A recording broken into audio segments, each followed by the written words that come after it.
History of the Heidelberg, taken from www.heidelbergcatechism.com. Part 3. Authorship, a team effort. Most often, the authors of the Heidelberg Catechism are identified as Caspar Olevianus and Zacharias Ursinus. Over the years, there has been some scholarly debate about this, especially concerning Olevianus' contribution.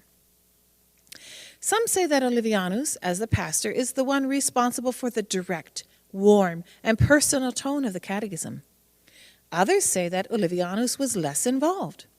In the end, as with so much historical research, it is hard to obtain definitive answers.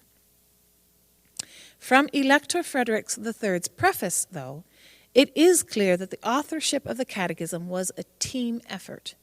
He writes, "Accordingly, with the advice and cooperation of our entire theological faculty in this place, and of all superintendents and distinguished servants of the Church, we have secured the preparation of a summary course of instruction, or catechism, of our Christian religion, according to the Word of God, in the German and Latin languages." So at least 3 different groups of people had a hand in the preparation of the Catechism: theological professors, church superintendents, and church leaders, both ordained pastors and laymen. The last group, laymen, is somewhat comparable to the consistories or councils that lead many Reformed churches today. The second group needs some explanation.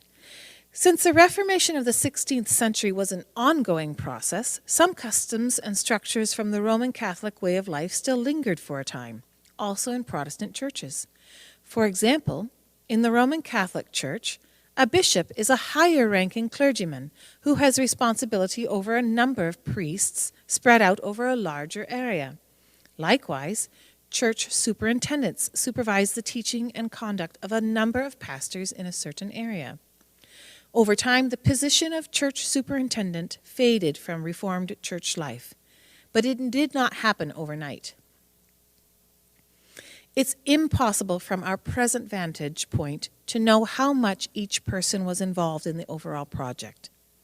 Some would have been involved in writing, others in editing or approving. For the sake of efficiency and consistency, certainly the bulk of the work would have rested on the shoulders of 2 or 3 individuals, and Ursinus and Olevianus are the most prominent names in the group. Furthermore, the involvement of the elector himself should not be underestimated. All the evidence indicates that he took a very hands-on approach to this catechism project. In the end, what matters most is not who wrote which sentence. Rather, we should be grateful that so many different people were involved in the production of the Heidelberg Catechism. This allowed the strengths of everyone involved to be poured into this joint effort, refining and improving the Catechism beyond what could be expected if only 1 or 2 people were involved.